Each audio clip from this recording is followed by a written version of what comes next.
Game over, man. Game over. You're gonna need a bigger boat. Why so serious? I am Iron Man. This is a tasty burger.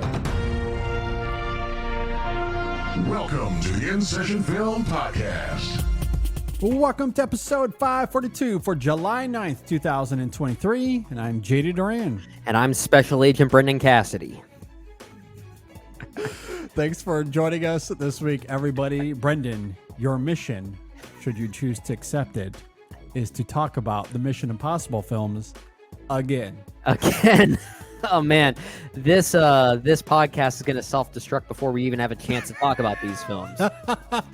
Certainly is possible. This is going to be interesting for a couple of reasons. One, we've technically done a Mission Impossible retrospective once before. Yes. We did it on an Extra Film podcast years ago at this point. Yeah. Was it leading up to Fallout? I think it was leading up to Fallout. Yeah, I think it was. So we have technically talked about all these films previously. However, that was a while ago. Our thoughts on these films might have shifted a little bit. We'll see as we get into it. Yeah. Also, part of this, we are doing this last minute. We're calling it audible here. It's my fault. I'll say. Well, it's more so Mother Nature's fault. It's not really my fault. It's really just my circumstance that's causing this audible that we're talking about. Because we were originally going to talk about our favorite action sequences of the 21st century. And of course, the Mission Impossible franchise is notorious for its practical stunt work. It's Tom Cruise refusing to act his age, right? God bless him. Yeah, absolutely. And I love him for that. So the plan was for us to record this episode and have that prep work done the next night that we're recording this right now. We're recording this on a Sunday night. The plan was to record it on Monday night. I was supposed to go to a concert tonight here in Philly. That concert got rained out. The weather here it's been terrible. It's been terrible over the past couple of weeks. So the concert has now been rescheduled to tomorrow night, and I don't want to miss it. So that's fair. The reason for it.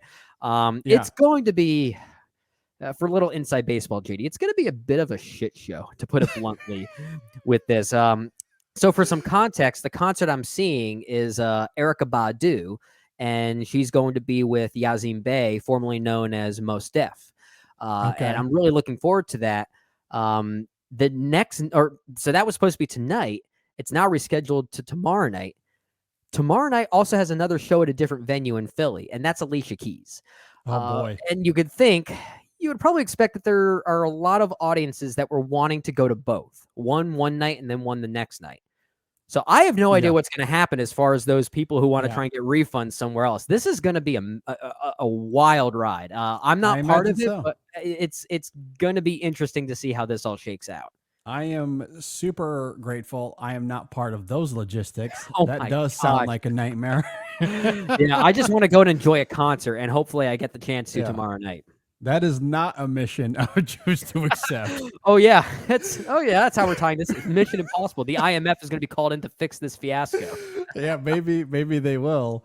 We are changing gears. We had to call an audible, and so we're coming at this differently than we anticipated, but we've seen all of these films several times over. Yeah. And we felt like, you know what, if we're going to call an audible, let's just go ahead and dive into the IMF, into the world of Tom Cruise. Yeah. And let's just talk about these movies, how we feel about them, and perhaps how that lends itself to our expectations for Dead Reckoning, which is coming out later this week. Yeah. So I guess let's go ahead and jump into this, Brendan. Where do you want to begin? Do you want to start with overall thoughts on the franchise and kind of go from there? Yeah, let's talk about some overall thoughts, because I think this franchise has had a bit of an interesting trajectory.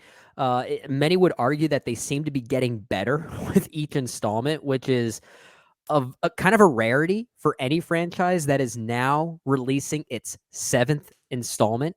That's kind of insane. Now, I don't necessarily share the opinion that each film has gotten better, but I think the importance or the significance of these films have certainly increased with time.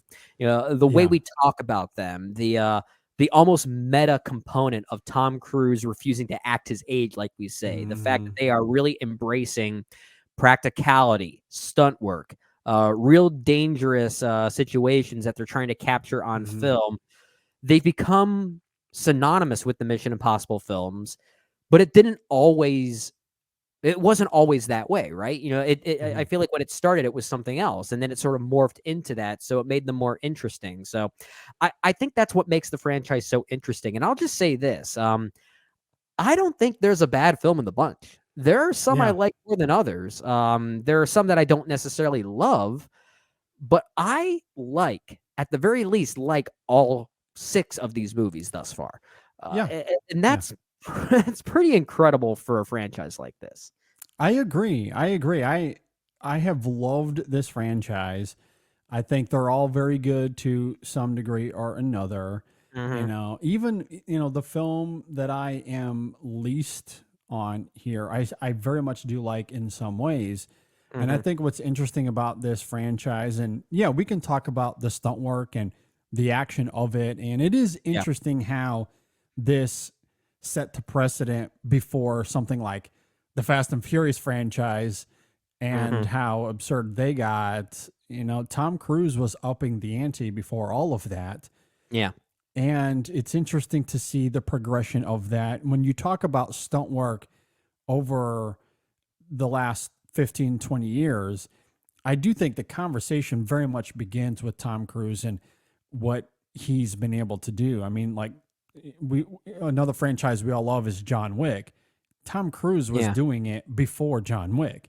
Yeah. So, you know, a lot of it certainly begins with the Fast and Furious, with the Mission Impossible franchise and Tom Cruise. And we certainly do love that. I think what's also interesting about MI, from my perspective, is how I come at this in terms of Ethan as a character. I am going to say some things on this episode that a lot of people will disagree with. I'm raising my hand here. I'm raising my hand because, you know, JD, I want to call attention to that. You and I tend to have the same brain on a lot of things, but we actually do disagree a little bit with regard to the Mission Impossible franchise, at least which films we prefer over others. Your ranking is very different than my ranking. Yeah. And look, all I ask for, while you may disagree, I just simply ask for people listening, watching out there to just kind of bear with me as I walk through it. Because I will come at it passionately. I will come at it with facts. I will come at it with evidence. Okay. And he's going on an impossible mission here, I think. That's the mission I'm choosing to accept. But even so, I don't think you're going to get much pushback on this, because it's been a bit of a popular trend right now on film Twitter, at least, to tweet your rankings of the Mission Impossible franchise. And it's pretty awesome that I feel like there's not really a consensus pick. I feel like there are films that people like more than others, more so. But like, there's not that one film that I think everyone goes to saying, "Oh, this is universally the best one of the 6, at least thus far." It kind of wavers a little bit, which I think is really fascinating. So you might not get all that much pushback based on your very unique perspective with what you come at here. I sort of agree with that and also disagree. I do think there is a consensus number 1. I do think that. I mean, from a critic aggregation standpoint, maybe. But I'll say this: when I saw a lot of those rankings on film Twitter, I didn't always see that film at number 1. Okay, there's a film that, if it's not number 1, it's probably 2. Worst case, it's 3. And I would say that's the only film where that is the case. Now, when I get into my favorites of the franchise, yes, I know that I'm not alone in it. And that's great. Honestly, a few weeks ago, I felt much more isolated and on an island. And since people have been tweeting out their thoughts on Mission Impossible, it's been really fun to see that people do agree with that. And I think it's because when we're watching these characters on screen, there is an element of fun to be had, and Yeah. we love the practicality of it. We love the stunt work of it. As we noted, the industry owes a lot to Tom Cruise and what he's willing to do. However, I do think it says something about how you cannot divorce a film from character and emotion. Sure. As much as the visuals are a significant element of it, you can't divorce critical thinking and art, and specifically with film, you can't divorce imagery from that. I think on the same token, when it comes to a film's themes, but even more importantly, emotion and character, being drawn into the character. Like, I do not care how good it looks. I don't care how well crafted it is.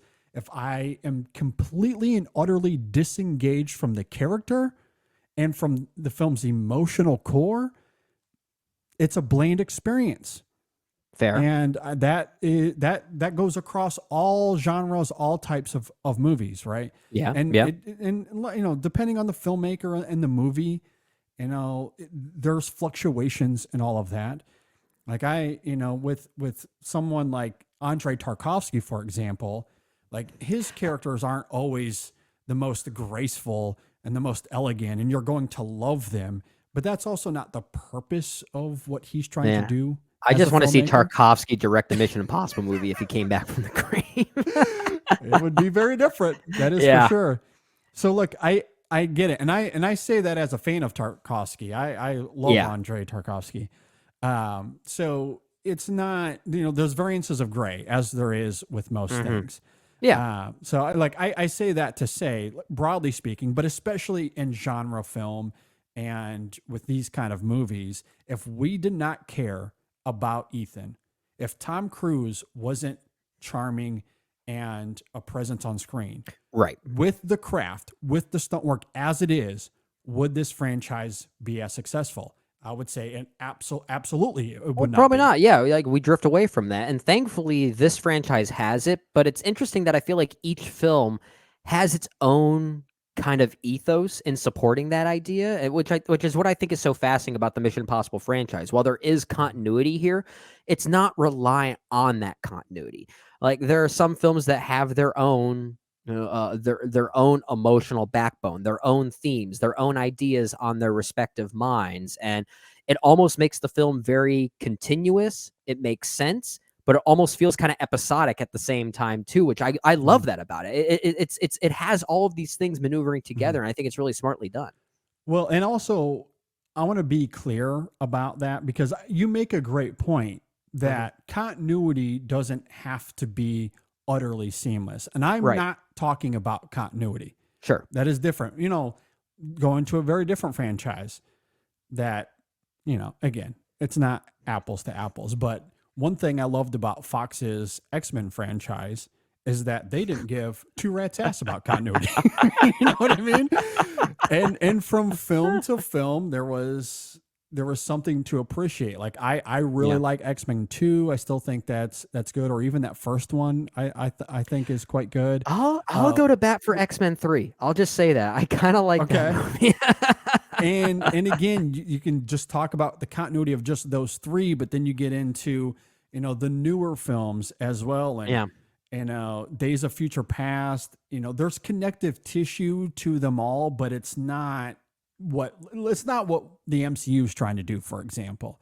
It is way more disjointed. Oftentimes, there are these huge missing gaps, but Fox didn't care. They didn't care about those gaps. They weren't trying to be the MCU, and I kind of appreciate that they were doing their own thing. So like when it comes to continuity, it mostly depends on intent. You know, like Marvel has made it very clear that continuity is significant to them. So when there's missing gaps there, you know, there's maybe a little bit more room to criticize, but I think they've done a good job of bringing at least a broad continuity to everything that they're trying to do there.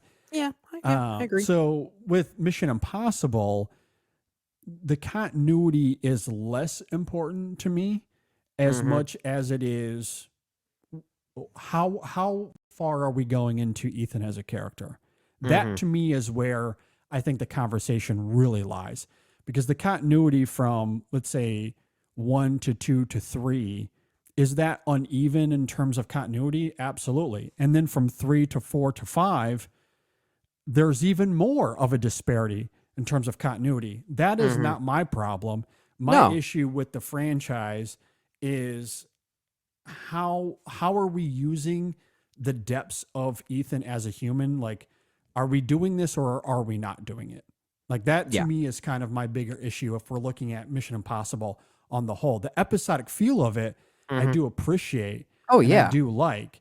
But if we're going to delve into Ethan as a character, you know, what is the intent of, all of this? That to me is unclear at times. And that's fair. And I think that's something I do appreciate about the franchise is that each film, despite, you know, Ethan's growth as a character, sometimes making sense between installments, each installment kind of has its own thematic identity at times. I mean, you've got some movies here that actually very directly in a meta way kind of address that Ethan Hunt might be literally insane, his aerobatic insanity, as they sometimes talk about, which could be very different from the emotional depths that we see in something like Mission Impossible Fallout, for instance. But you can still trace it back to some of those things. It's not as literal as, let's say, like a journey like Harry Potter through 7 or 8 films, right? It's not that kind of growth. But I like that there is an identity that each film has aesthetically, tonally, thematically, but you could still find ways to thread that needle back to other films. And allows us as an audience to kind of do that work sometimes. So some people might find that convoluted, but I think there's a tricky wire work attempt here to really pull these movies together that most franchises don't do. Like it's really asking us to think about what's threading that needle, and it's really interesting. It's an impossible mission. It really is at times, but I like that. Well, let's dig into this a little bit more specifically. I know we've been talking broadly about Ethan and Mission Impossible, but I do want to talk a little bit more specifically, and certainly listeners of the show will know where we're going with this, because I guess let's just start at Mission Impossible 3. That first Mission Impossible, I think, is really great. As an action spy thriller, it's fantastic. And we can certainly get to that. But since we're talking about Ethan and his progression, I do want to talk about 3, because the first 2, as much as I enjoy them, especially that first one, what we know about Ethan is very little. He's a great character, and Tom Cruise brings a lot to Ethan with his performance, I would say. But everything is self-contained within the plotting of those films. We don't know much about him outside of, you know, IMF and who Ethan is in that regard, which, you know, I'm fine. Not necessarily against, because it's the first 2 times that we're with him. And even if you want to watch it on its own terms, he's still a compelling character to watch. That by the time the end credits roll for, let's say, that first film, I still feel like I experienced a complete film and a complete journey that I'm happy with. Which is what I love about Mission Impossible 3, because it feels like the right time to go beyond the IMF. Let's get to know Ethan as a character, more specifically and more importantly, as a human being.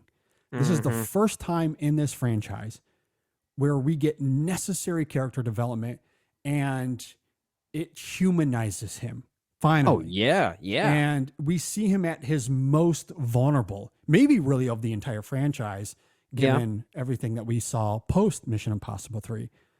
Although Fallout gets back to it a little bit. But this is the first time, Mission Impossible 3 is the first time we get to see Ethan the human. Ethan, the guy that has relationships outside of the IMF, the guy that wants to have a life, that just doesn't have a job.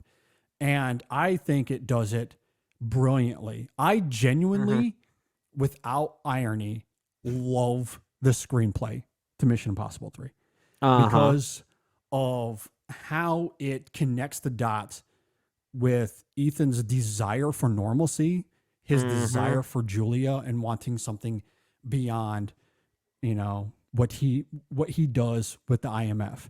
And it actually starts with not just that opening that opening segment there, which I think is a stunner. That flash forward that we're talking about there. Oh my gosh, that moment is great. As far as opening scenes of any of these films, it is by far my favorite. It is really great. Okay.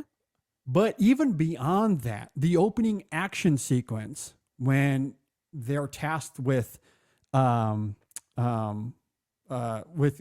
one of their fallen soldiers. Yeah, Kerry Russell, right? Kerry Russell, yes. I love, and I guess spoiler here for Mission Impossible 3, I guess. But I love that they fail that sequence, that they don't succeed in it. The failure of that mission only heightens his desires in that film, especially for Julia. It's not only a subversive way to end that sequence because, let's be honest, IMF, they know what they're doing. They're very good at their jobs. And they don't fail often. So I do love that the film is a little subversive in that regard. But more importantly, it taps into that emotional core because once they fail, he immediately starts thinking about Julia in a heightened way, in a new way. All of a sudden, the stakes are much higher for him. So I do love that even after that opening, that first action sequence taps into that more. We get that, that scene with him at home and with the party and all of that as well. So that early conversation right before they get married, like there's a pathos to that as well. Yeah. So in terms of the writing and the humanizing of Ethan, I think is great, but also just in terms of the IMF, like his interactions with his team. And this is the first time that we're introduced to Simon Pegg's character here. Like all of that is quite fantastic. Like I love the moment when Ving Rhames is like, and forgive me, I'm blanking on Kerry Russell's character's name, but he's like, did you sleep with her? Yeah. Was there more there between you two? Yeah. And he's like, no, she was my sister. And he's like, that's one thing I do like about this franchise. And not every film gets into it, but there's always this like unspoken vibe that there actually is genuine friendship between some of these characters. The camaraderie is great. Yeah. Yeah. Yeah. Now the camaraderie is not great in every movie, or at least it's certainly better in others than some other examples. But in moments like that between Tom Cruise and Ving Rhames, and especially Simon Pegg, there's a reason why Simon Pegg came back as a major player, even though he only has a bit part in this movie. Yes, it's small, but he comes back. But he makes an way. impression. Yeah. He really does. But you sense genuine friendship between them, and that even becomes literal in something like Rogue Nation, for instance. Yeah, that's actually spoken by Simon Pegg's Benji, that I am your friend and I'm joining you on this mission. And you feel that. You genuinely believe that. Absolutely. I do love the progression of Benji here, and again, the dynamic, the writing behind all of that in 3, I think is great. Or that first scene we get with Lawrence Fishburne, the writing there is excellent. And Fishburne is so good at delivering that dialogue and how it's so snappy and crisp. Like I love the sharpness of that. It's really biting, and Fishburne comes off quite wonderful. So like the writing of the film, say what you will about JJ's direction. And look, I get it. People don't always love it. I do think part of the filmmaking here is a product of its time.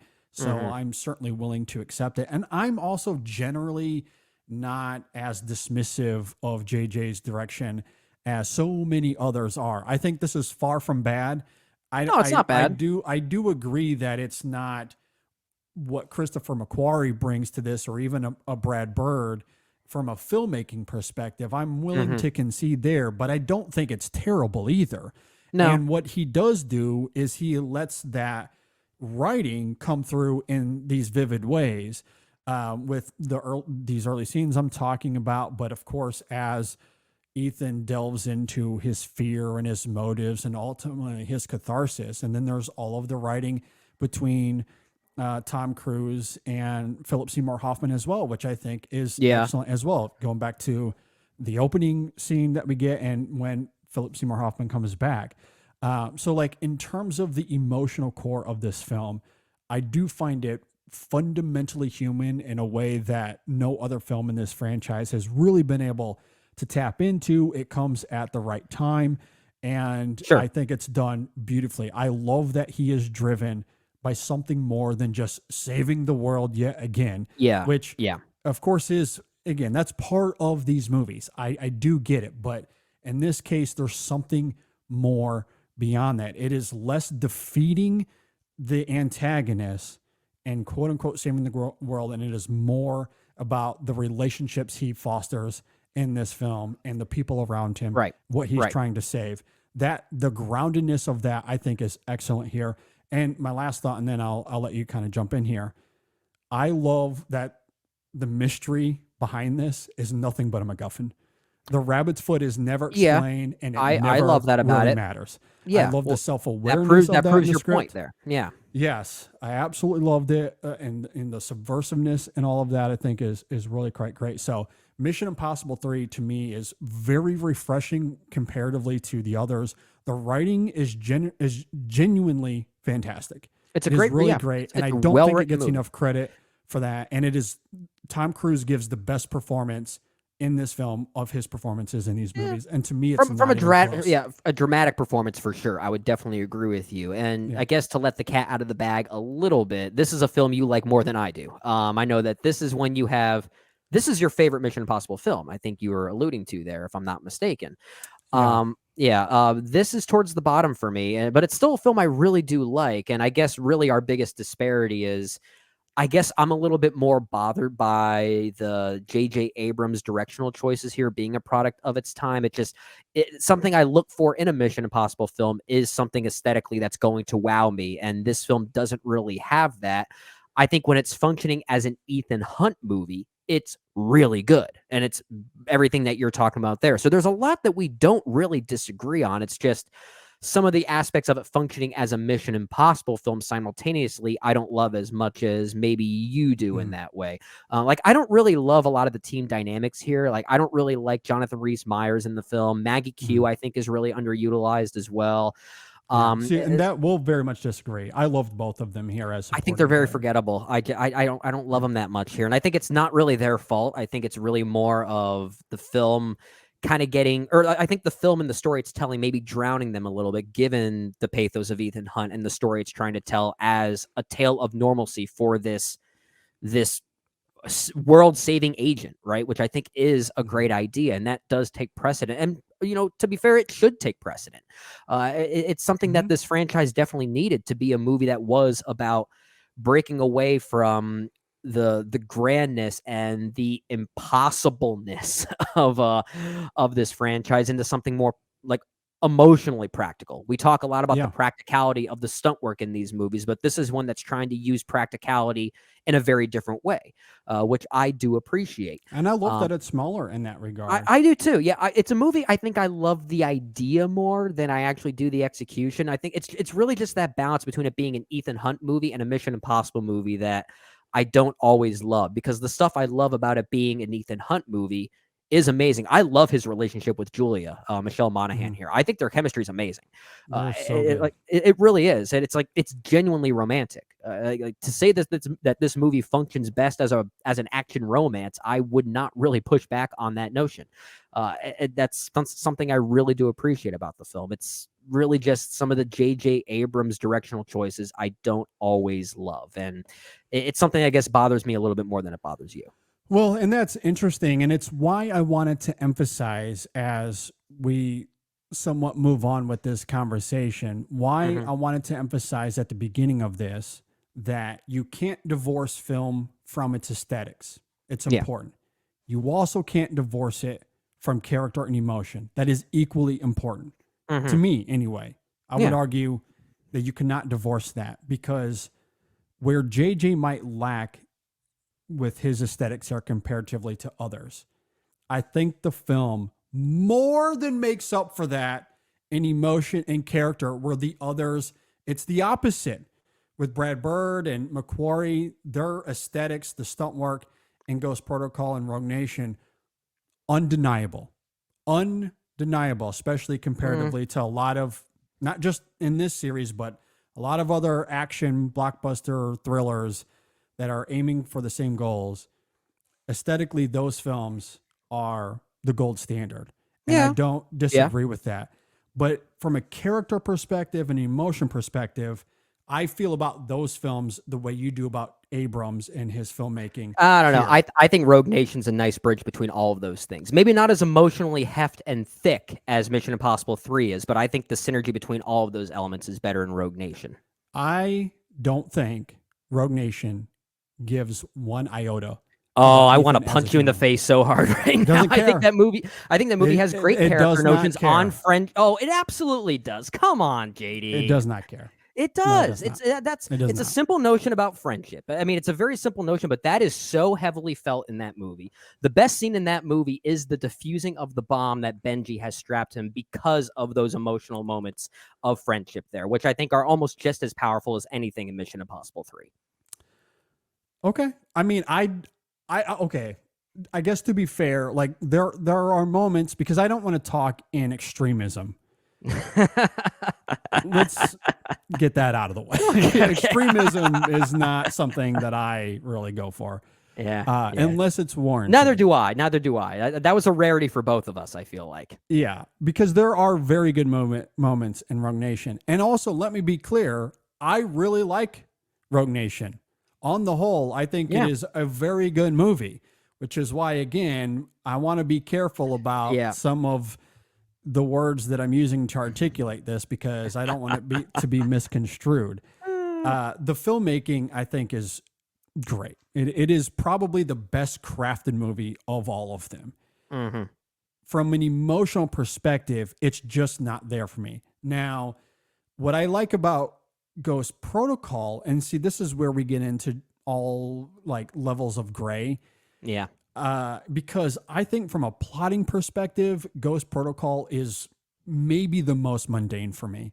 It is the most pacing emotionally hollow. I think it ends. I think it ends in a very touching way. I think the final scene of Ghost Protocol is great. One of my favorite ending sequences of the entire franchise, but overall, let's say Paula Patton's character and her quest for vengeance, but there's something about the narrative propulsion of that and the way that all of these arcs are interwoven that I don't think it quite gets there. Ghost Protocol is a film I still really like, but it's a film that's really built on its literal centerpiece, right? And it's not even just the centerpiece of the film. It's kind of the centerpiece of the whole franchise, right? In many ways, it's the literal midpoint, but it is that point where I feel like the franchise started to transition into something new. But how do you work a full movie's narrative around a midpoint sequence like that? Because afterwards you have nowhere to go but down, and the film kind of does that until it makes up for a pretty touching finale. But it's a very inconsistent ride. Nonetheless, it is uneven for me, and it is probably the most hollow of them, aside from maybe the second film, which on the whole is one I do like as well. But emotionally very stale. But however, and why I wanted to mention again levels of gray, because there are a few moments in that film where it does remember Ethan the human. Yeah. And it does recall some of what makes Ethan great as a character, not just a person who's great at his job, which we see in spades in Ghost Protocol. We do. Oh my goodness, do we see that? However, Ethan, the person, I do think gets lost, but there are moments where the film reminds us of what he's fighting for and how tricky that is for him. It's not enough to make up for everything else around it, but I do appreciate those little moments in Ghost Protocol. Rogue Nation, to me, the emotion just isn't there. I just don't feel it. Like the camaraderie I feel. Oh, yeah. And those ideas of friendship, I do not deny. But Ethan, as a character, as someone that I feel like is humanized in the ways that we see in 3, I just feel like is in another galaxy. And to me, it just isn't effective. I don't know if I'd say that, but I feel like it's just the film that's tapping into something different thematically. And it's something I've always found really fascinating. I feel like it's the most meta of the franchise, like trying to deconstruct even Tom Cruise's obsession with these intense stunts that he puts himself in. What does Alec Baldwin say at one point? That he is the manifestation of destiny or something like that. Like there's a quirky cleverness to the film that I've always admired, that it's tapping into something a little bit different. So it's not really a film I'd necessarily say is going for that same level of emotion. It reminds me more of what old-fashioned film noir films were essentially doing. I think the prime example is Hitchcock that a lot of people cite, but I'm also thinking of a film like Charade, with Cary Grant and Audrey Hepburn, the Stanley Donen film. Sure. Like that's a clear blueprint for what Rogue Nation is doing. And it's really more about banter and camaraderie and finding new themes in the mix rather than just the emotion. And I will say, despite the friendship that exists between Ethan Hunt and Benji and even Luther, I do love Ethan's dynamic with Ilsa Faust. It's a very different kind of dynamic, and those notions on trust and vengeance, I think, are very simple. But I feel something new that the franchise was going for thematically there, which I find really fascinating. Yeah, there's something provocative about it that I can't determine if I love or hate. It might be a little bit of both. I'll just say that, but that I get you. I get you on that one. Like, and I think part of it is because there is no wrestling with Ethan's other side of him. Like it's about the camaraderie, in some ways, it's about and the that ego. Friendship, except for that specific relationship. Yeah. Now we're going for something completely different.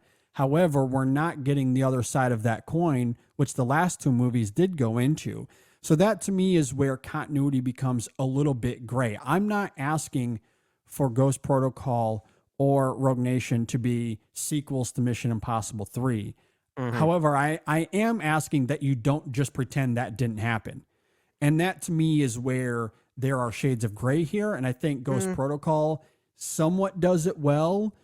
It's uneven, but I at least appreciate that there's an awareness to it, where Rogue Nation pretends it doesn't exist. Well, so now we're going in a completely different direction with Ethan. So now it's like, well, what are we doing here with Ethan as a character? And to me, there's ambiguity there that Fallout does fix for me. Without Fallout, I think I'm much lesser on Rogue Nation. Fallout, though, because of the reveals in that film, Rogue Nation all of a sudden is a much better movie for me. Well, like those ambiguities are less ambiguous in a good way for me. Well, we eventually needed a film in this franchise that I think would sort of address the kind of the ego of Ethan Hunt and the obsessive qualities of him, and how that almost ties into Tom Cruise himself in a meta way. And I feel like Rogue Nation more or less is the start of those ideas, and I just find those fascinating, which is why I respond to that film so much.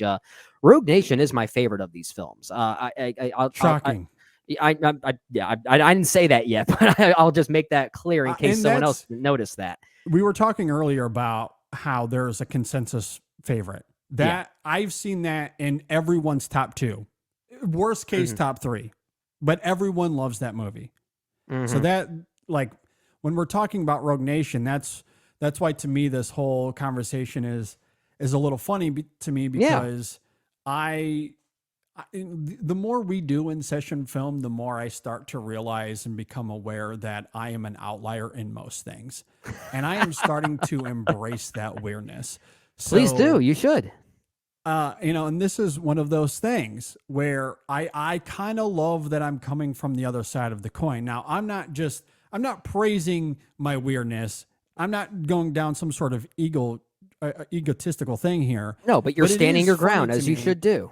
Yes, and that's honestly, all this comes down to is I love Mission Impossible 3 because it is so different from every other film in this franchise. It's smaller, and its emotional stakes are at a degree that no other film in this franchise has even cared to attempt. Yeah. And maybe Fallout does as well in its own way. Fallout sort of gets there in the end. Yeah. But it's not about that throughout a lot of that movie, which is fine. I love Fallout. To me, it's still one of the best movies in this franchise. And I love Rogue Nation, if I'm looking at it episodically, in terms of its craft, the characters, everything about it, I think is wonderful. However, if I am looking at it more broadly, it is emotionally one of the most vapid for me. And to me, it comes down to that gray area of, well, again, let me reiterate, until Fallout came. But on its own terms, it's a movie that had ambiguities that to me seemed counterintuitive to the progression of Ethan, or at least it raised questions that I wasn't sure what the answers were going to be in terms of, again, where are we going with Ethan? Are we going to care about him as a human, or are we just going to care about him as an IMF agent? If that's all it's going to be, then fine, let's make that clear. But that would have only heightened 3 for me all the more. Now, thankfully, Fallout did answer a lot of those questions. And so now there's much more of a seamlessness to the franchise for me. But at the time, that's how I felt. And so it's interesting to see how my evolution of this franchise has been distinctly different from most others, because Rogue Nation is a film that I would say is easily, if it's not everyone's favorite, it's probably the number 2. And I get it. I feel like, I mean, if we are going to estimate what a consensus pick is, my guess would have been Fallout, mostly just given the extremities of that movie. And I think from a stunt standpoint, from an action film standpoint, I don't know how any movie in the action genre is going to top Fallout in the next like 20 years, unless George Miller comes out with another Mad Max movie. But you know, there is an emotional heft to Fallout that I don't disagree does recontextualize a few things that Rogue Nation introduced. Now, I still loved Rogue Nation on its own terms, and I could still love that movie in a vacuum, and I like what that movie's doing in a vacuum. But Fallout does add a few enhancements that at least give it a sense of trajectory, right? Yeah. I don't necessarily love every choice that Fallout makes in order to get to that trajectory, but I like the trajectory it's at least going for, broadly speaking. And it certainly does, you know, it does add a sense of consistency for this franchise with regard to Ethan Hunt as a person. Oh, Brandon, let's talk about Transformers. Yeah. I think you also mean Beast Wars as well. Beast Wars. Tap into that nostalgia brain right there. Yeah, love me some Transformers. We saw and talked about Transformers Rise of the Beast when it first came out a month ago or so, and I liked it.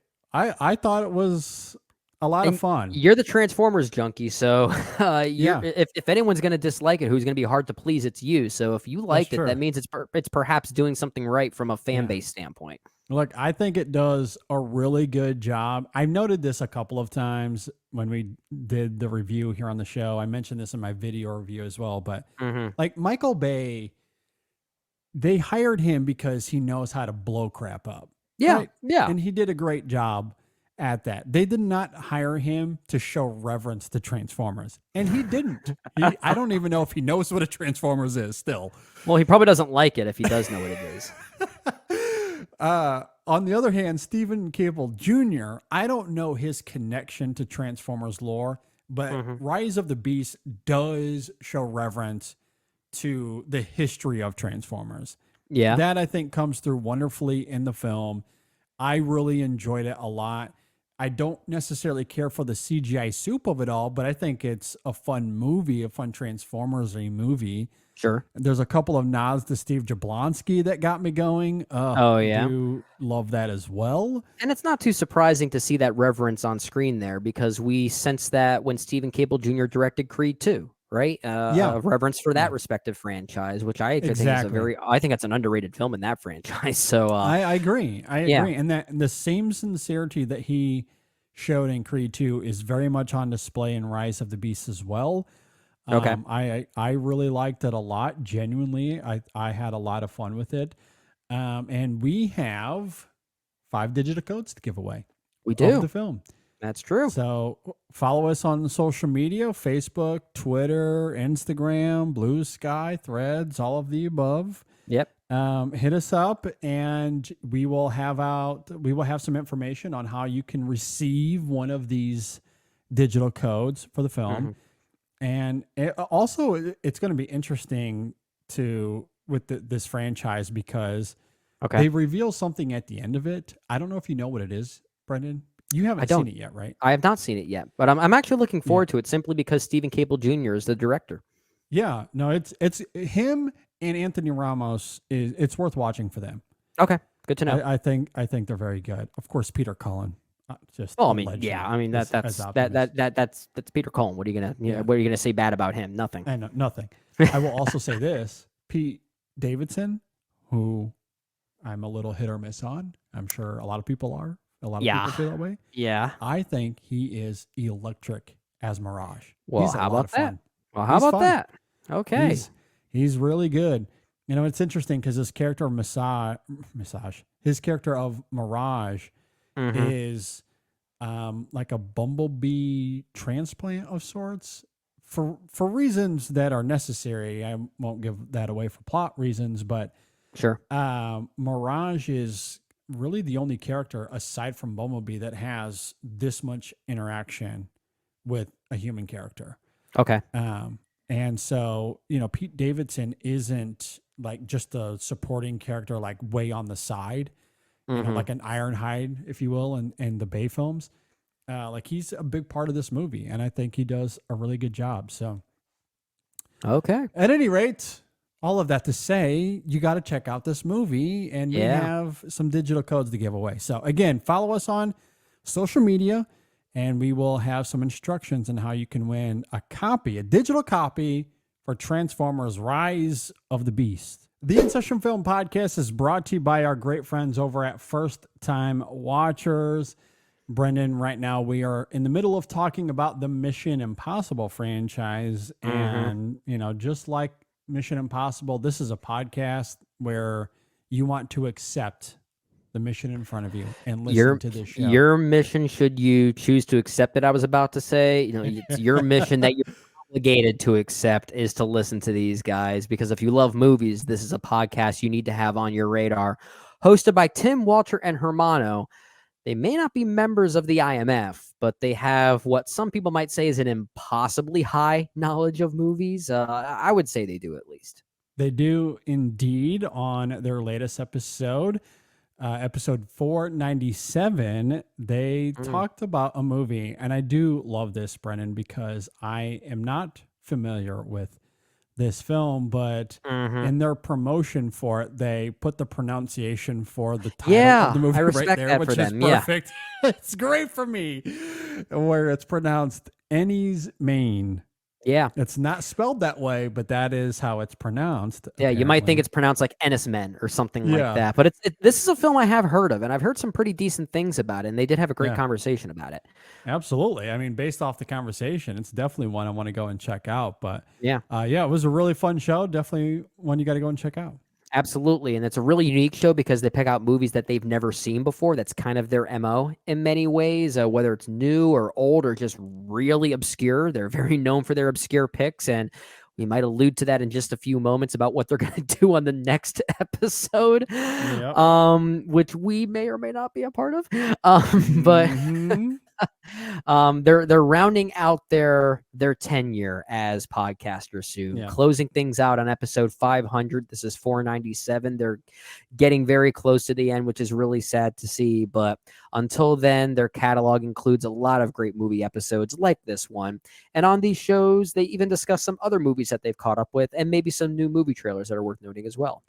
Yeah, they give out some great recommendations at the end of their show that I urge you to go and check out. And overall, the show is very smart. It's fun. As Brendan noted, it's ending soon. And this next week is going to be a wild one. I have a bone to pick with them for this one. I really do. I still can't believe it's happening. I can. I know you suggested this film as a joke, but of course they were going to take us up on that when we knew that they were... Yeah. When they knew that we were suggesting it as a joke. You'll absolutely want to stay tuned for FTW this week. So with that said, Brendan, where can you find them on the internet? You can check them out at firsttimewatchers.podbean.com. That's first spelled out FIRST, timewatchers.podbean.com. You can also hit them up on Twitter at First Time Watchers and on Facebook by simply searching First Time Watchers. Also on Instagram. First Time Watchers is where you can find them there. Yeah, and go subscribe to them on Apple Podcasts, Spotify. Let them know how much you love and adore their show. Leave them a review. at the end of your review, we ask that you leave a lot of hashtags so they know we sent it to them. And this week, let's go with the hashtag I choose to accept. And I was gonna say bone to pick with Tim, but you could do maybe Cars 3. Oh, well, there's the reveal. But anyway, yeah.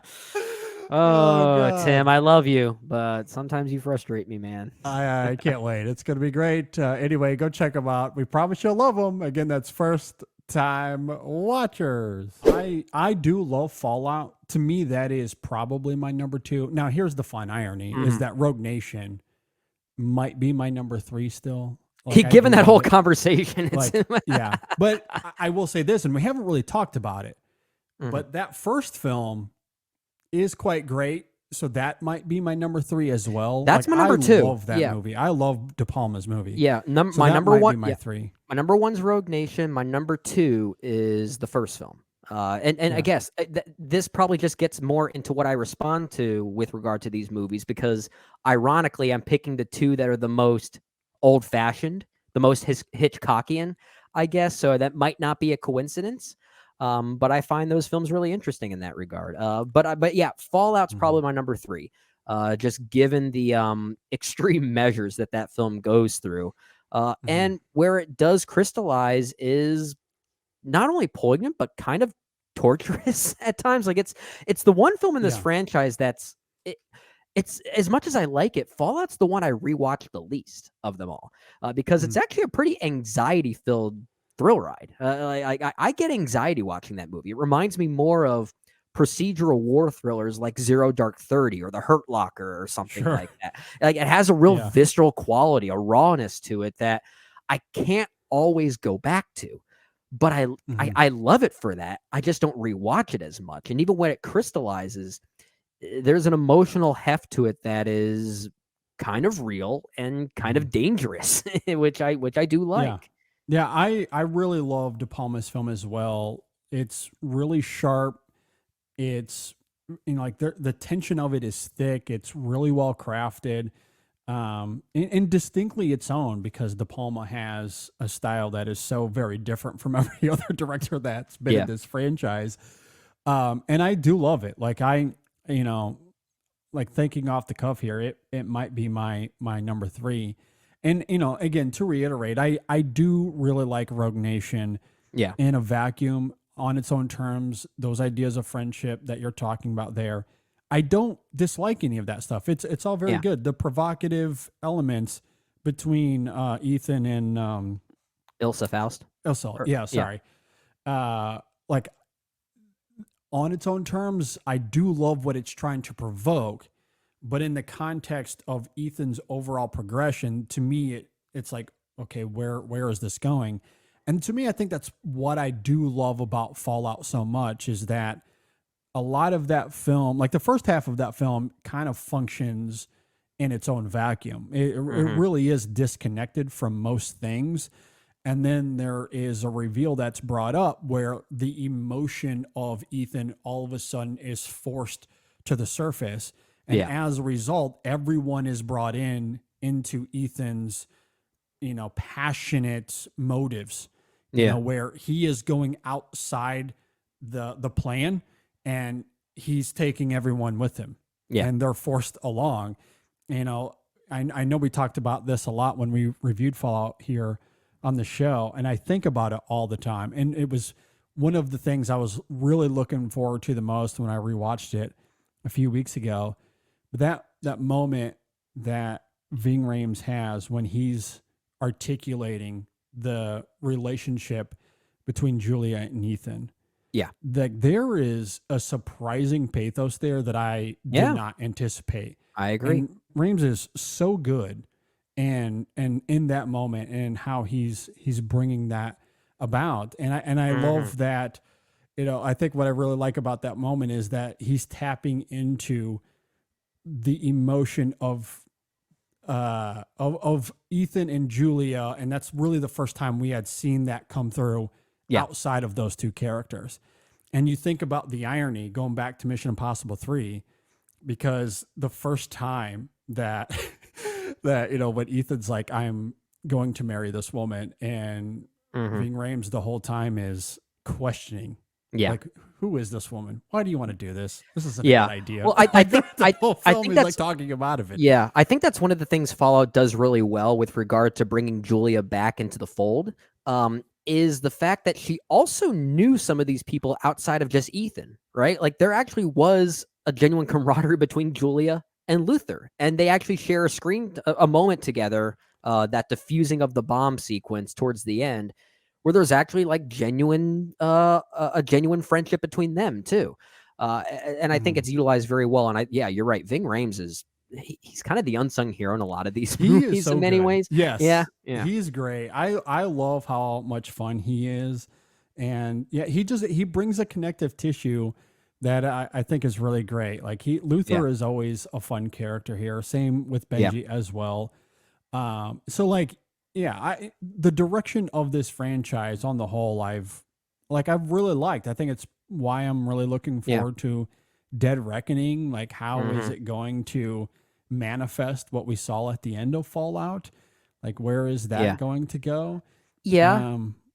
Like there's certainly some questions to be had. And honestly, I haven't looked too much into it. Like, I don't know what the plot synopsis is. All I know is from what I see in that first teaser trailer that they showed, because that's all that I've seen. And of course, the jump. They talk about the jump. They talk about the jump. Yeah. So that's all that I know.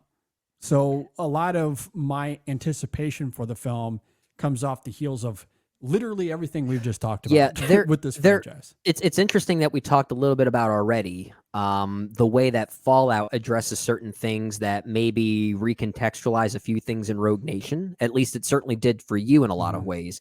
There's a few things that I'm hoping / expecting to see in Dead Reckoning Part 1 that might recontextualize a few things for me with regard to Fallout. Because really right now, my biggest issue with Fallout, and it sort of involves the bringing back of Julia for a brief moment, because I think it really does work in the context of that film, not just in a vacuum, but what it means for Ethan as a character. I think my biggest problem with that is not really with Julia or even Michelle Monaghan's performance or anything like that. And maybe you disagree with me on this. Maybe most people disagree with me on this. It kind of feels like it's a way to pass the romantic torch to Ilsa Faust. And I don't feel any romantic chemistry between those two characters. I feel between Ethan and Ilsa, it's more of a camaraderie extension of what already exists with the team. I've always sensed a friendship between them. But the way that they sort of gently caress each other at the end of Fallout, I'll admit, I thought it was kind of awkward. And I'm kind of curious to see what Dead Reckoning does to maybe make me believe in something more happening there. I'm not saying I think it will, or even if I think it won't, but I'm curious to see if it's going to address those things, because right now, at least, I don't think I'm quite at the same point that the franchise wants me to be at there. Now that is interesting, because earlier we were talking about the provocative nature of Rogue Nation. Yeah. And to me, that almost is exclusively Ethan and Ilsa. So I guess we come at that from very different angles. Yeah, like, and I think the film Rogue Nation is maybe trying to raise that as a question, but it never goes there in a literal sense. And I think by the time Fallout comes around, I never sense the sexual tension between them in that way. Which Fallout? I never sensed it in Fallout, really. And that's I don't disagree with that. Like, what I love about Fallout is that it answers the questions regarding that ambiguity, because again, my issue with Rogue Nation isn't itself Ethan and Ilsa. Like, if that's the direction that they wanted to take this franchise, fine, but how does that relate to what we know about Ethan already?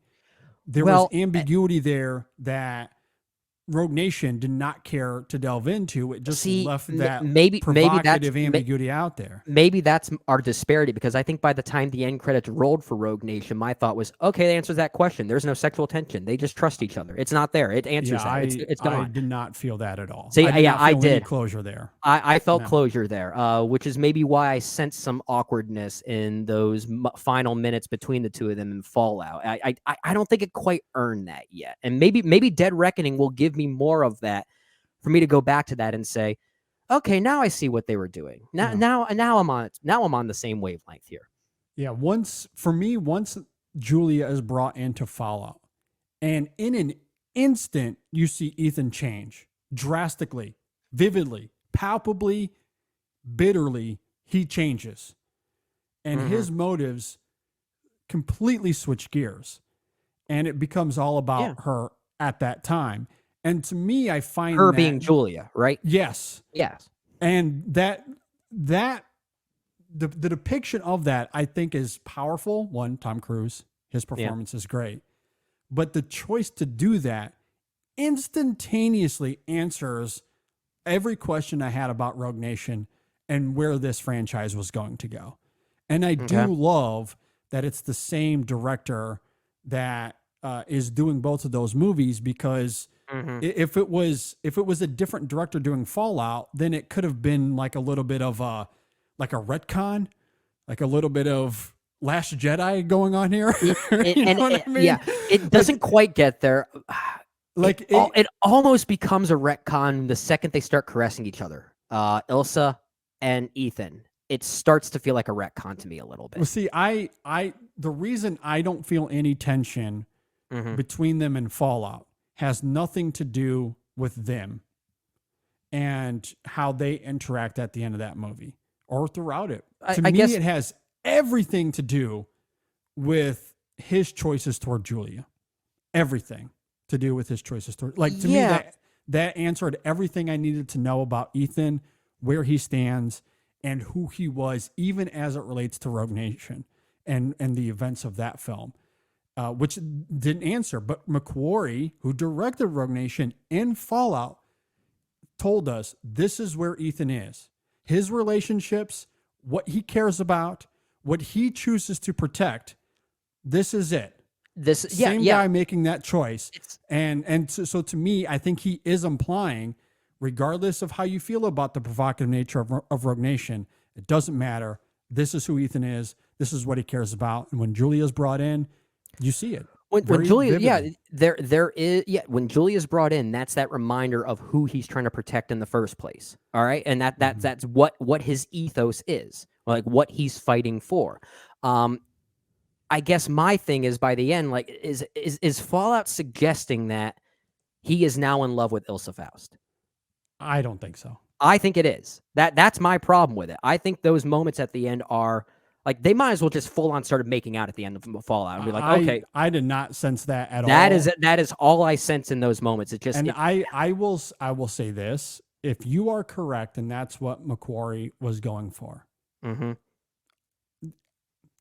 I don't even have to think about it. It's my least favorite of these movies, instantaneously.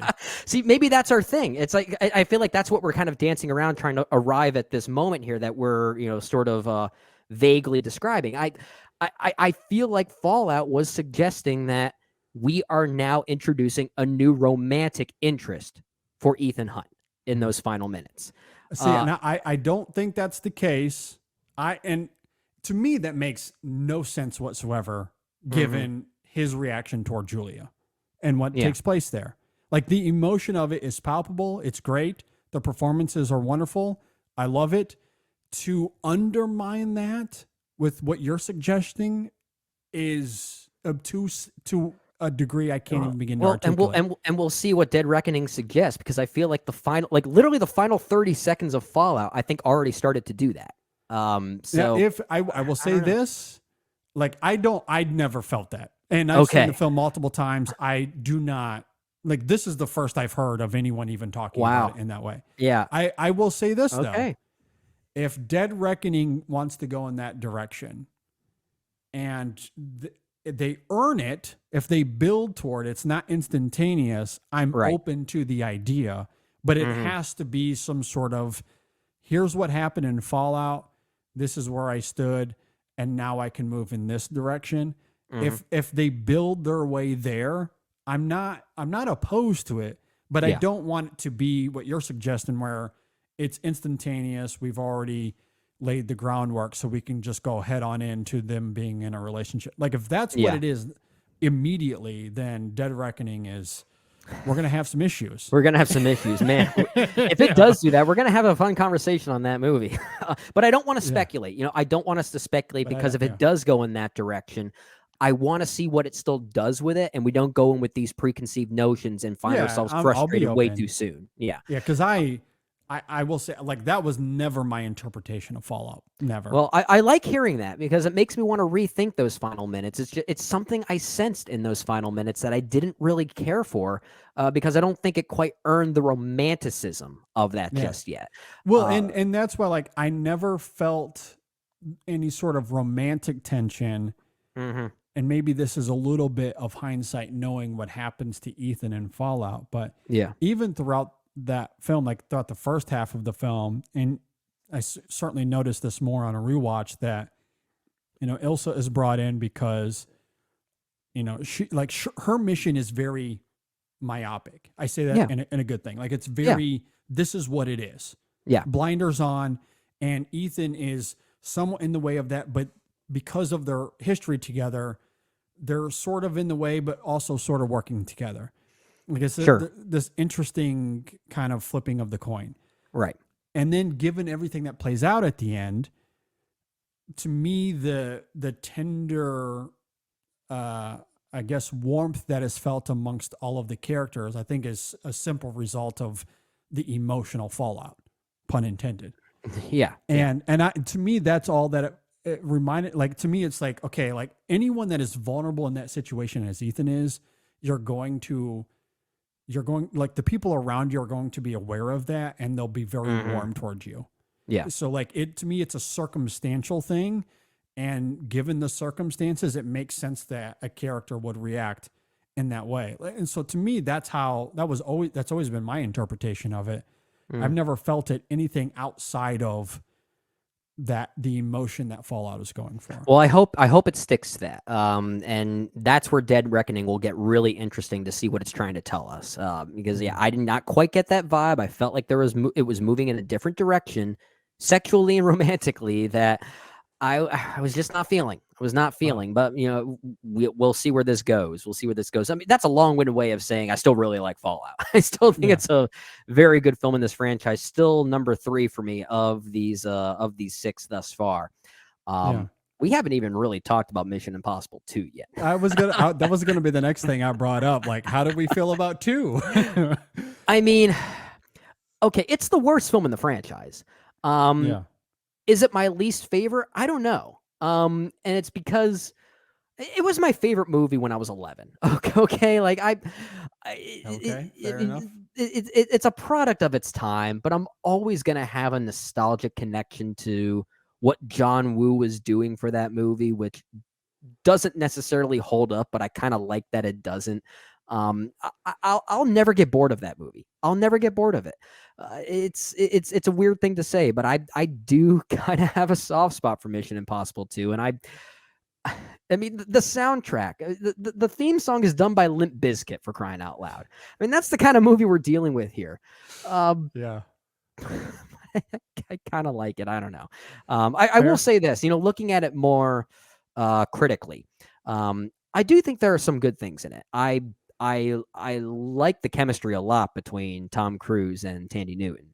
I think as far as it being the sexiest film of the franchise, I think it certainly earns that title. And I do like their camaraderie together on screen. I wouldn't necessarily be opposed to seeing Tandy Newton return to this franchise, if I'm being honest, because there's been we've seen continuity with all these films except for Mission Impossible 2. That's really the only one we haven't really seen any real callbacks for yet, right? I wouldn't be opposed to bringing some attention back to that one, and I would love it to be in the form of Tandy Newton, because I think that they had some good chemistry there, at least. Yeah, I did like her as well, and love their chemistry, and I do love the like late 90s. I know this came out in 2000, but it certainly has it was at that transition point. Yeah, like you look at movies and pop culture from the early 90s, right? It still has an 80s kind of aesthetic to it. It hadn't quite made the full transition yet, and I think the same can be said about Mission Impossible 2. Just existing in a new decade, but still carrying the DNA of the 90s at least a little bit. Yeah, gotta love the slow-mo. And okay, there's too much slow-mo in the movie. That is a critique I do have of the movie.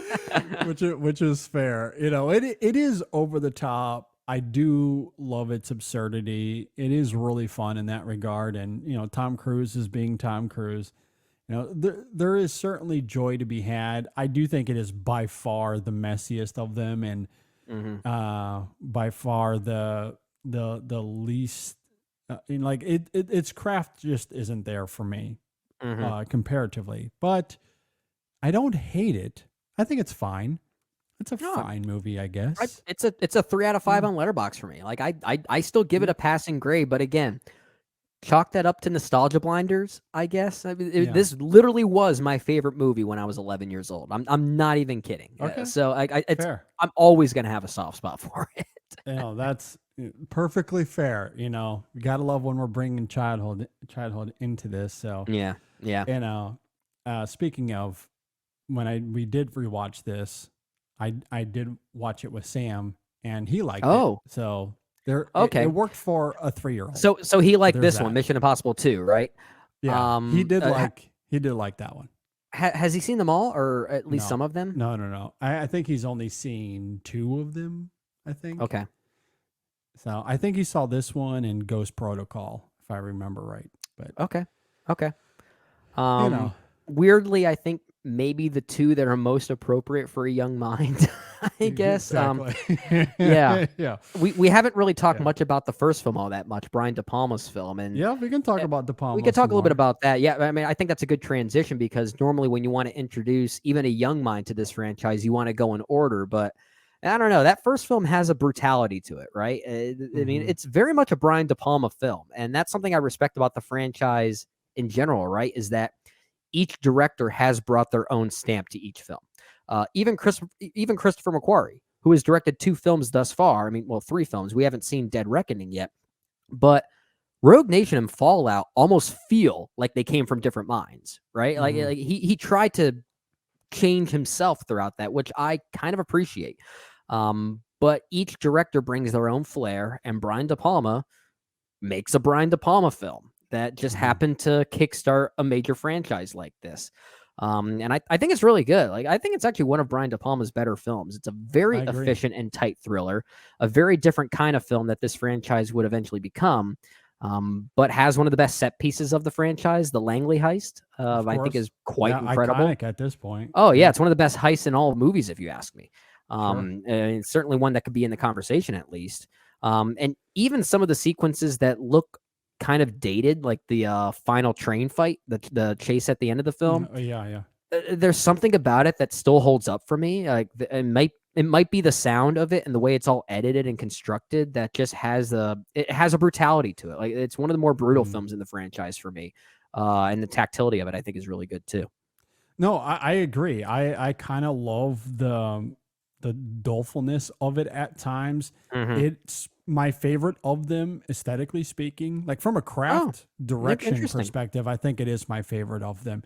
Even though, as we noted earlier, like, as the franchise goes, especially with Ghost Protocol onward, these movies, always up the ante in terms of stunt work and, action spectacle.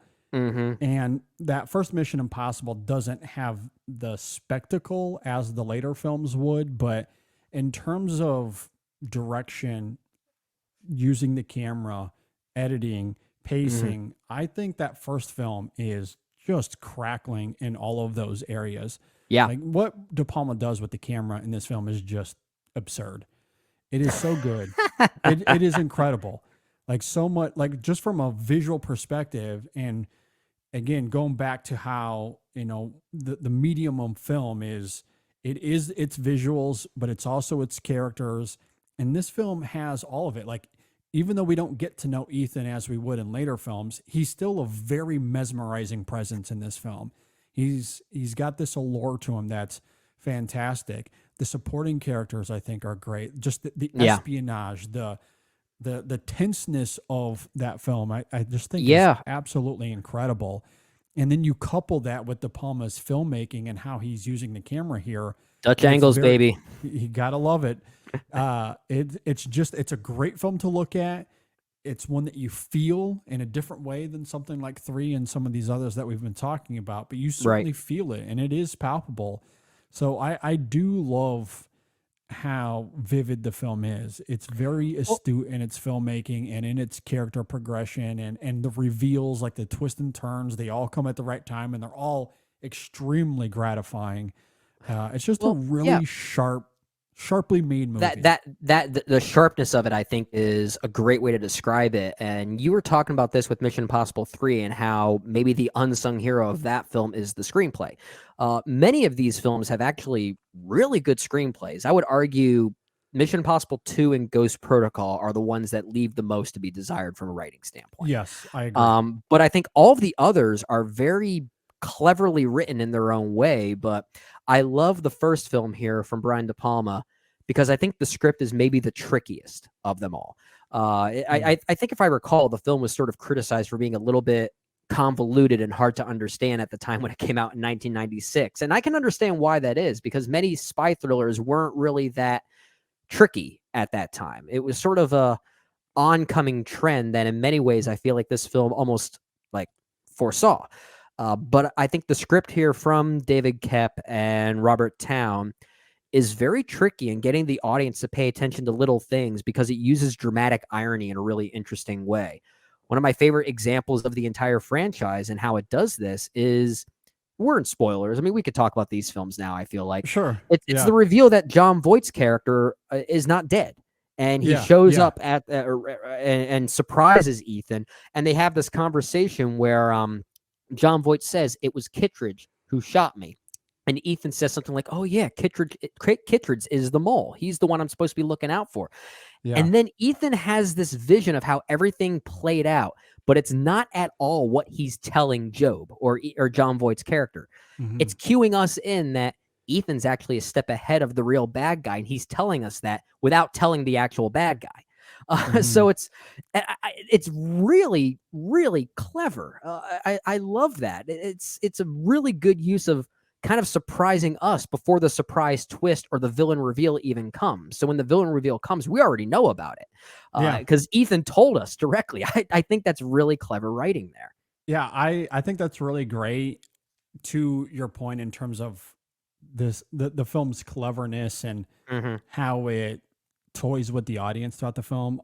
I think that begins with the opening of the film, right? Where you cast actors that we know and recognize only for them to be killed off in the first 10 minutes of the film.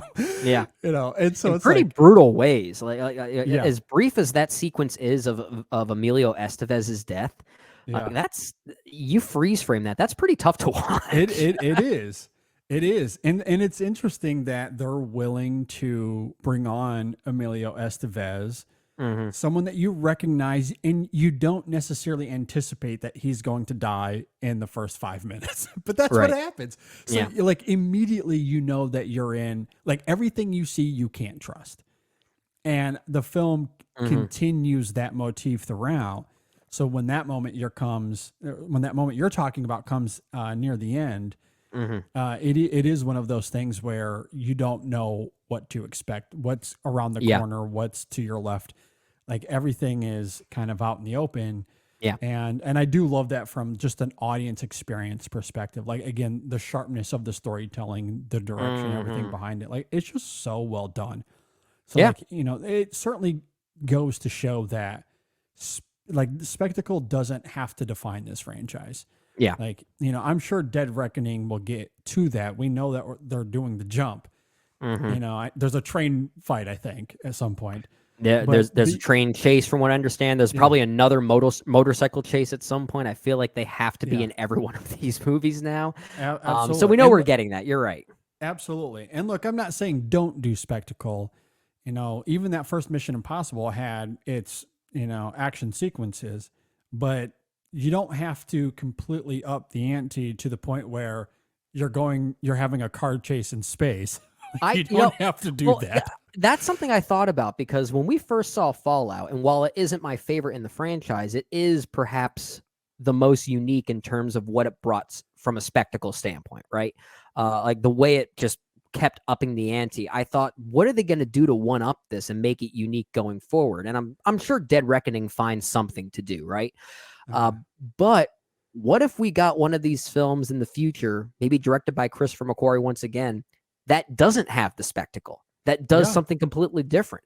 Or what if it does maybe one continuous 2-hour action sequence that's just fully choreographed? And like, there are things you can do that are unique and different, but I guess the point is, what if we do get one in the future that doesn't have that spectacle? Like I think that would be an interesting subversion, honestly. I completely agree. I think having, whether it's McQuarrie or someone else, like I think mimicking, echoing something like a De Palma, or again, I'm not saying it has to be in the vein of a J.J. Abrams. I'm not talking about his direction, but we talked earlier about how Mission Impossible 3 is it's so much smaller in scale because it's grounded in its emotion. Like you could simply go back to like that ideal. You can bring in a filmmaker that's better than J.J. Abrams. That's perfectly fine. But the idea of making it more smaller and grounded again, like I'm not opposed to that either. So like, I mean, I'm with you. I it doesn't have to be like a Fast and Furious thing. As much as I have loved the spectacle, in fact, one of the best things about this franchise, and we haven't even mentioned this yet, but everyone listening, watching to this remembers when the news broke that Tom Cruise had strapped himself to the outside of an airplane. You're like, what? He did what? He strapped himself to the outside of an airplane. That is insane. Yeah. That is utterly insane. And, and there's photos, there was videos going around on the internet of him strapped to the outside of a plane at 10,000 feet. It was the money shot. It was the money shot of the first trailer, of the trailer. Yeah. And you see him go up and you're like, oh my God. Yeah. And of course, what I love about that film too, and I think you and I agree with this at least, it gets it right out of the way. It's the first thing that happens. Cold open. Yeah. Yeah. So it has nothing to do with really that film at all. It's just the cold open, which makes it all the better. Yeah. So like, I love that about this franchise. And I'm not saying it has to go away, but to that point, you could do something as a cold open and the rest of it can simply be a more grounded experience. Or I would love to see a Mission Impossible film that has a cold open like that as the moment of subversion, right? And then the rest of the movie is, let's say, imagine something like the Langley heist for 2.5 hours. Yeah, sure. Yeah. I'm not saying the franchise needs to do that. But man, that would take it won't, and we know that. But I wouldn't necessarily be opposed to something that surprising. No, I completely agree. So yeah, it's gonna be interesting to see what they do moving forward. But I've liked all of these films to one degree or another. I will continue to champion Mission Impossible 3. I love its writing. I love its emotional motives. And Tom Cruise, he goes for it. His performance is so good. Yeah, I will say, I think from a dramatic standpoint, it is his best performance, emotionally speaking. Is Mission Impossible 3 your favorite film directed by J.J. Abrams? Because I know you also love The Force Awakens quite a bit. Yeah. Again, I'm just going to embrace my how weird I am, I guess. Because the thing is, like, I'm not necessarily like, yes, J.J. Abrams is one of my favorite filmmakers. J.J. But he's made at least he's made at least 2 films in 2 different franchises that you've loved, that you thought were some of the best moments of those respective franchises. Yeah, and to me, in both cases, it's for the same reasons. It's for one, how subversive they are, especially within the mythologies of their own franchises, and it's less on his filmmaking. Like it's less that, and it's more so how he taps into emotion and character. That's what I love about The Force Awakens. The Force Awakens, does it have the magic of what we saw in the original trilogy or what Rian Johnson would bring in The Last Jedi? Maybe not. But what I love about The Force Awakens is that it takes the mythos of Star Wars and completely flips it on its head. So instead, we have a protagonist that, knows nothing, but she's heard stories. She's heard these fascinating stories from legend and lore that's been passed down over there used to be these Jedi things, and they used to do these mind tricks. Like, she knows about it. It's all legend.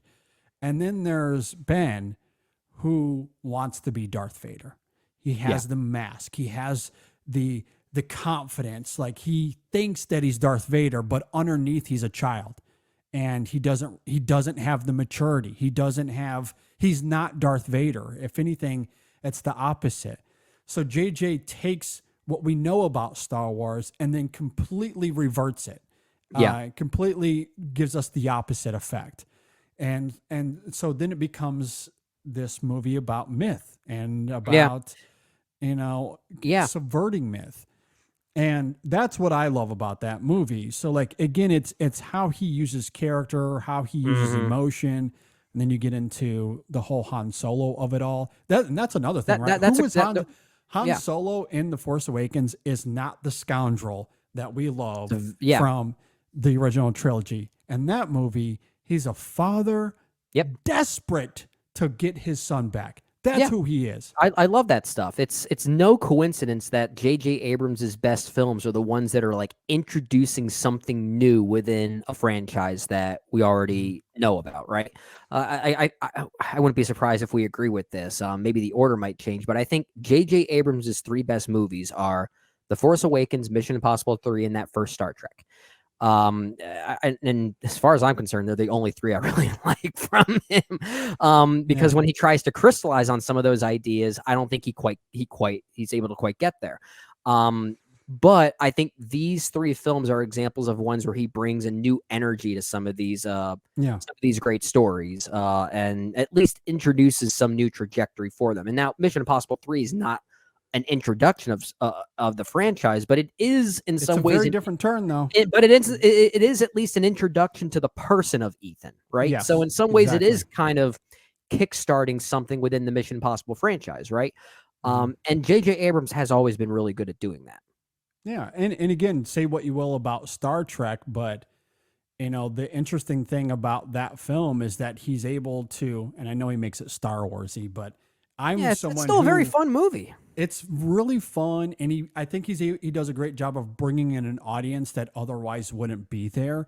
Because I didn't grow up watching Star Trek, and if not for that kind of appeal that he brings to that movie, I don't know if I would have liked it as much as I did. Now, should he have continued on with that franchise? Maybe not.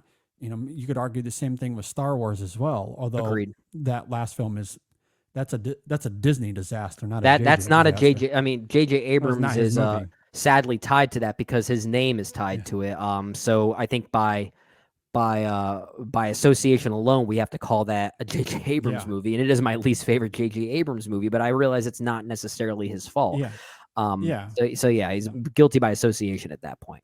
But to your point, like in terms of like starting franchises in a new place, I think he does a really great job of that. And so for the same reasons I mentioned with The Force Awakens, and obviously I noted it earlier, like I just love Ethan's progression throughout 3 and how beautifully human it is. And that's something that we hadn't really seen yet in that franchise. And I still don't know if we've gone quite to those levels yet in the latter films, but I have enjoyed them though.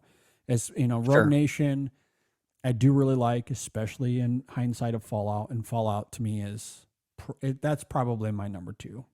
Gotcha. I do love that movie a lot. Yeah, so I guess to round this out, so you have Mission Impossible 3 at number 1, then you have then I have Fallout at number 2, Fallout. and then Mission Impossible 1 at number 3. Yes. Rogue Nation at number 4, I guess, and then Ghost Protocol at number 5, and then Mission Impossible 2 in last place. Yes, that'd be all right. Yeah, because right now I think I have Rogue Nation at number 1, Mission Impossible 1 at number 2, Fallout number 3, Ghost Protocol number 4, and then 5 and 6 are kind of interchangeable. I mean, factually speaking, it's Mission Impossible 3 and then Mission Impossible 2, but some days I'll reverse those two for 5 and 6, just given my nostalgic love for Mission Impossible 2. But Again, there are no bad films in this franchise, if you ask me. I enjoy I can rewatch all of them. Yeah, I never get sick of them in that way. Absolutely. And like I've watched quite a few of them in the last few weeks prepping for Dead Reckoning. Earlier today, I revisited Mission Impossible 3, and perhaps that's part of why I came into this so passionate. I was gonna say you have a fuel for that passion right now, as if you did some very recent homework. I just watched it, and I'm like, man, the dialogue and the writing here is so goddamn incredible. Like, it just does not get the credit it deserves. It is really. I don't care what you think of J.J. Abrams. His direction could be bad. Fine, we can have that argument. I don't hate it, but if you do, fine. I will absolutely die on the hill, though. The screenplay is electric. It is really great. Yeah, the I don't think that's bad. performances are phenomenal. So, like, again, where that film lacks in visual invitingness, it more than makes up for that in performance and in theme and especially in emotion. Like, it just crackles in those areas. And some of these others we've talked about, it's a little bit of the opposite. So, like, I guess it just depends on kind of what all of those things do for you from film to film, I guess. Yeah. You know, it just kind of depends. You look for. It's what you look for in these films. Yeah. Yeah. If the visuals appeal more to you, then sure, I get Rogue Nation and Fallout a little bit more, or even Ghost Protocol in that way. But, you know, some of the writing is a little lesser for me. In those, and that's all this really kind of comes down to. Absolutely. So. Yeah, I agree with that. But nonetheless, good franchise. Good franchise. Should we get to this week's poll? Let's do so. It's real bad. Okay? I don't like those numbers at all. Just one poll? Those things aren't scientific. Yes, they are. All this is science. This is math.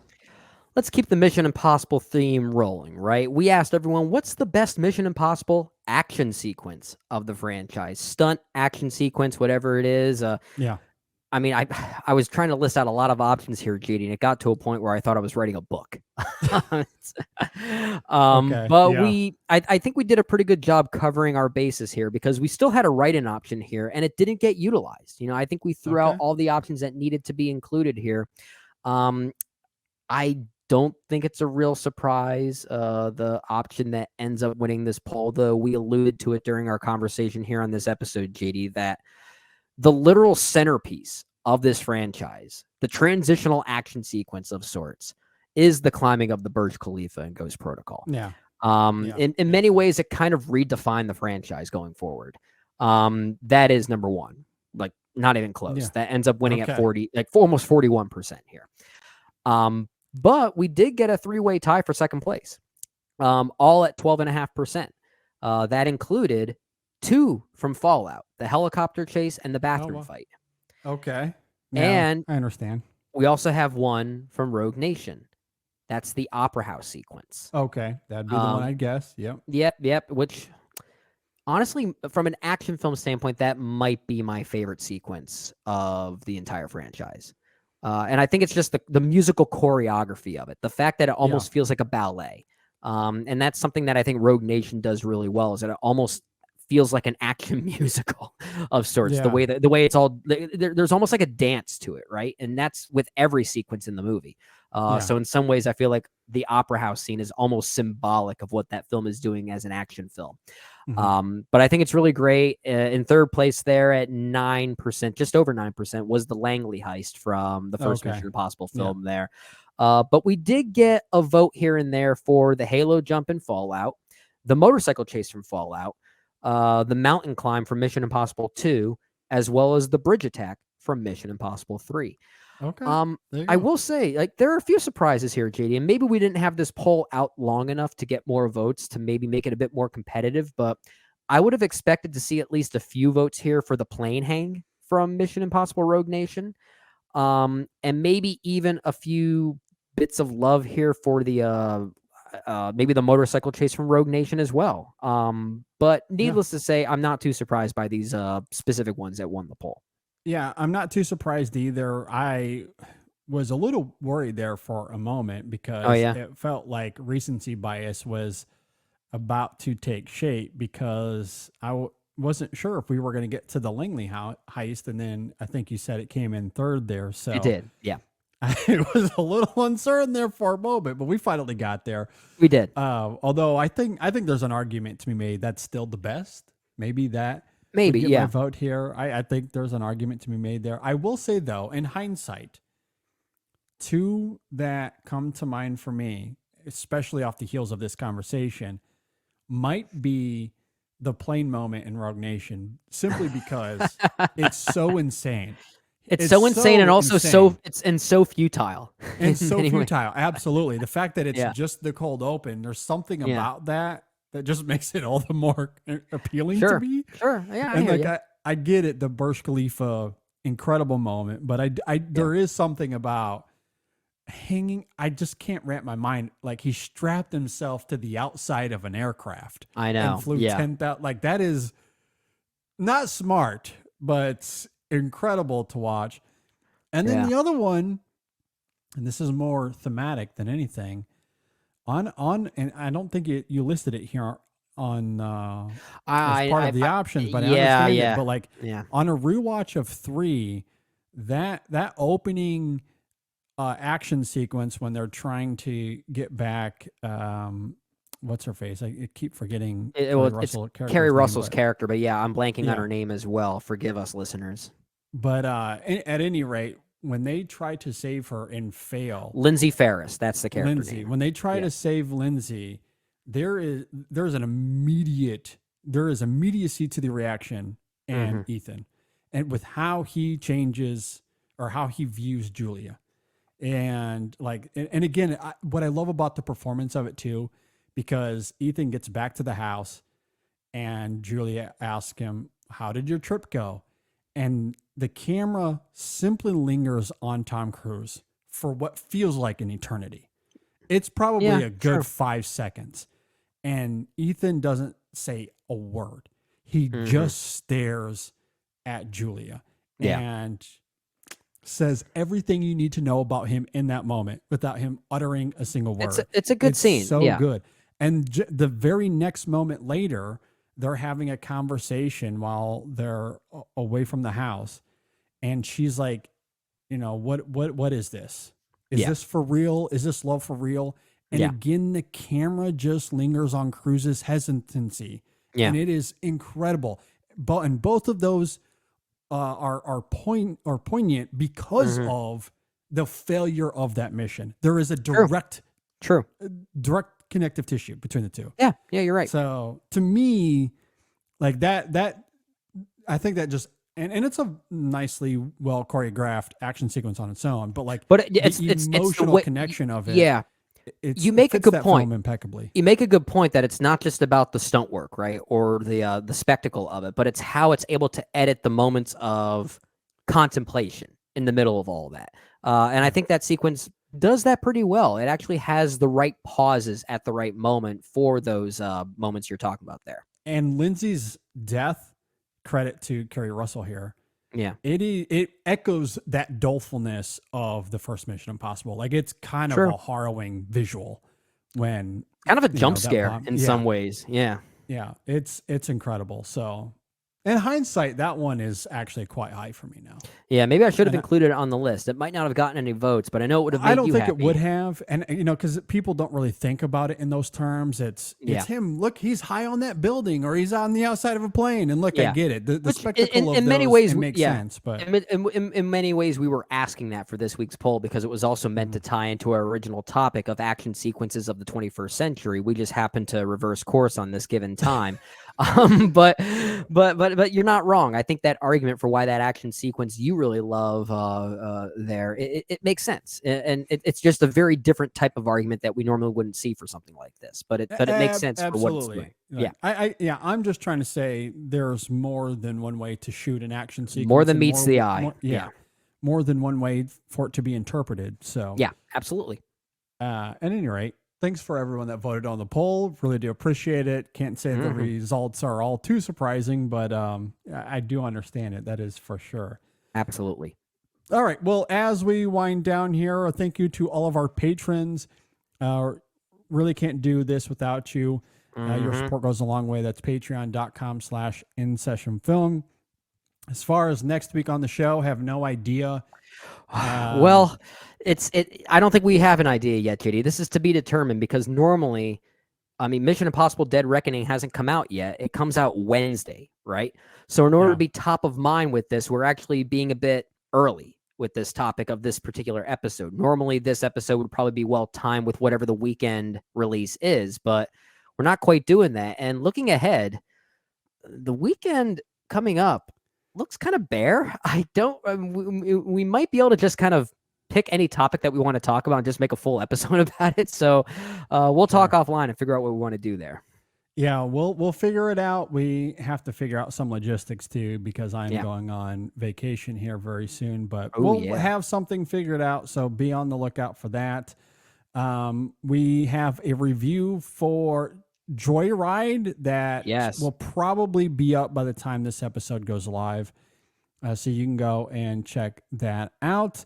No women in session this week, but they will be back very soon. I will say though, I will tease this. Ryan McQuaid might be coming back. We're trying to work out how this is going to work, but we've talked about this behind the scenes. Oh boy. But he might be back in a really fun way. I think I know what you're talking about. I don't think you should until we know for sure, because if something happens and it doesn't end up going through, we don't want to make a false promise there, because I think what you're talking about and what we're potentially promising is something a lot of people are going to want to hear. People will be interested. It's going to be something we've never done before as well. Yes. So keep that in mind, but it's going to be really great. I hope that we can figure out the timing of it and that we can make it work, but be on the lookout for that. That's all I'll say. Be on the lookout for that. Yeah. It's going to be really, really fun. Be sure to subscribe to the podcast here on YouTube. Subscribe, hit that like button on Apple Podcasts or Spotify. We would love your subscriptions there. You can follow us on social media, and now Blue Sky and Threads and God knows what else that we'll get in the next week. I'm lost. Or you could just email us InSessionFilm@gmail.com. Let us know how much you enjoy the show. Brendan, any final thoughts before we get out of here? Where is the IMF team to help us navigate social media? We need one. That is the mission right there. I know. If they choose to accept it, I don't think they will. But I don't know either. I was joking with Dave Giannini earlier this week though, because we were talking about we got to get on Threads, and then we were on Blue Sky. Yeah. In addition to everything else, and I was like, we need someone to run all this, because it's overwhelming to me. I just can't do it. I mean, and it's not just about what does what. It's also about what makes sense for our kind of platform, because some of them might not. That's the thing, and that understanding needs to be there. Well, the interesting thing about Blue Sky and Threads is simply an imitation of Twitter. That's absolutely all that it is. And honestly, they are lesser forms of Twitter. Twitter is still the king. Yeah, it is still the best. However, it might not exist soon. Who knows? Like the volatility of Twitter. It might be the best, but it's not always the best to be there right now. Exactly. And it might die at any moment. So what's the alternative? Is it going to be Blue Sky? Maybe not, because right now they're still in a beta phase and you have to have a code to get on there. Yeah. Or so Threads. Yeah, we at least need to make sure we're there and we're transitioning our listeners to those platforms in the process, so that way the work is more or less done. Trying to get ahead of the game. And most of film Twitter has been on Threads, and a lot of them are on Blue Sky too. So, I mean, I don't know. It's a work in progress. Who knows? Yeah, maybe Twitter will still be the place to be. I don't know. And maybe Threads will get better by simply copying everything that Twitter does. Maybe. Yeah. I mean, you never know. It is Facebook after all, or Meta. It's Meta. However you want to. Yeah. I'll just say I'm dubious about I'm dubious Threads, as well. But yeah, I don't know. But it might be fun while it lasts. I don't know. Yeah. I mean, it might be a fun engagement thing. I don't know how I feel about Facebook and Meta in terms of their policies. I'll just say it that way. Yeah, we'll keep that vague. At any rate, social media has become weird. has become but weird. We're on all of it. At InSession Film, just find us there. Subscribe to the YouTube channel at InSession Film there as well. Hopefully you all enjoyed Dead Reckoning. Let me know how much you hate me for my Mission Impossible 3 thoughts. I am not sorry, but I will gladly Don't be hear sorry. You yell at me anyway. Stand your ground, my friend. Thanks for listening. Thanks for watching, everybody. We'll see you next time on the InSession Film Podcast. Love MI3. It's the best. Bum, bum, bum, bum, bum, bum, bum, bum.